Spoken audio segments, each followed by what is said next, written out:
एक गांव में कृष्णा नाम का व्यक्ति रहता था। हर रोज वह दूध से घी बनाया करता था और अपनी गांव की बाजार में बेचा करता था। यही उसकी कमाने का जरिया व रोजी रोटी थी। अपने शुद्ध और मजेदार घी के लिए कृष्णा बहुत मशहूर था। एक दिन एक मिठाई वाला सुंदर ने कृष्णा को बुलाया और उसने 1 किलो घी मांगा। कृष्णा घी को तौलने लगा, तभी सुंदर ने देखा कि घी कितना शुद्ध था और खुद को रोक नहीं पाया।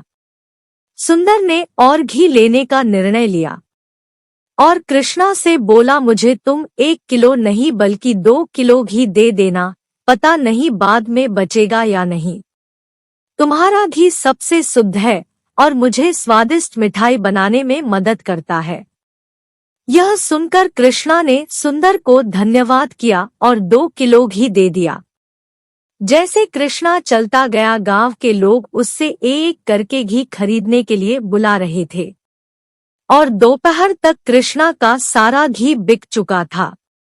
कृष्णन अपनी कमाई लेकर अपने भाई कुशल के पास दूध खरीदने गया ताकि अगले दिन और घी बना सके।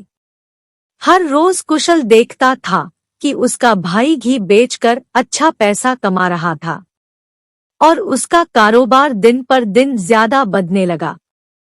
कृष्णा ने कुशल से दूध मांगा तो कुशल ने कहा, अभी तो नहीं है, पर तुम शाम को आ जाओ, मैं दे दूंगा। कृष्णा के जाने के बाद कुशल की पत्नी उसके लिए पानी लेके आई। तब कुशल ने कहा, देखा कमला, कृष्णा ने तो दोपहर तक अपनी सारी घी बेच डाली और वापस दूध के लिए आया था। तो कमला ने कहा, क्यों ना आप दूध में पानी मिला के दो, इस तरह हम ज्यादा पैसा कमा सकते हैं। कुशल ने अपनी पत्नी की बात मानकर दूध निकलने के बाद उसमें पानी डालकर कृष्णा के लिए बाजू में रख दिया और कुशल रोज यही करने लगा।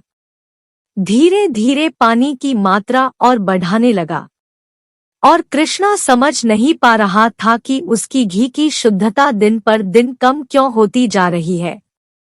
इस वजह से उसके ग्राहक भी कम होते गए। अब कृष्णा दूध की गुणवत्ता को जांचने के लिए दही जमाया। जब दही जमा तो उसमें ऊपर इतना सारा पानी दिखा। उसको लगा शायद गाय की सेहत ठीक नहीं है, इसलिए ऐसा दूध दे रही है।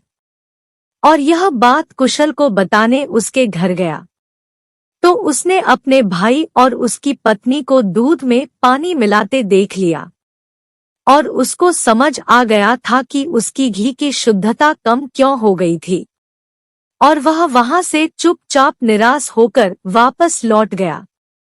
अब कृष्णा ने अपनी कमाई से 2 गाय खरीदे और खुद दूध निकलना शुरू किया और फिर से कृष्णा अच्छी वाली शुद्ध घी बनाने लगा। कृष्ण ने अपनी एक छोटी सी दुकान खोल ली जहां पर शुद्ध घी बेचने लगा। उसी समय सुंदर उसके पास आया और बोलने लगा, कृष्ण, पिछले कुछ दिनों से घी की वजह से मेरे ग्राहक कम होने लगे हैं। उम्मीद है अब आप अच्छा घी बना रहे हो। मैं चाहता हूँ मेरे ग्राहक फिर से वापस आ जाए। कृष्णा ने कहा, ये 2 गाय देख रहे हो, इसे मैं ही लाया हूँ। अब से मैं खुद ही दूध निकालता हूँ और अब सबसे बढ़िया घी मिलेगी। जैसे जैसे दिन बीतते गए कृष्णा से और लोग घी खरीदने लगे और कुछ ही दिनों में कृष्णा ने 2 और गाय खरीद लिए और उसने अपने दुकान पर कुछ नौकरों को भी लगाया हाथ बटाने के लिए। अब कृष्ण काफी अमीर बन गया था। इसी दौरान कुशल अपनी मिलावटी दूध के लिए पकड़ा गया। कुशल दूध भी नहीं बेच पाया और नुकसान में पड़ गया और उसे समझ नहीं आया कि अब क्या करे। फिर कुशल को अपनी गलती का एहसास हुआ और अपने भाई से माफी मांगने गया।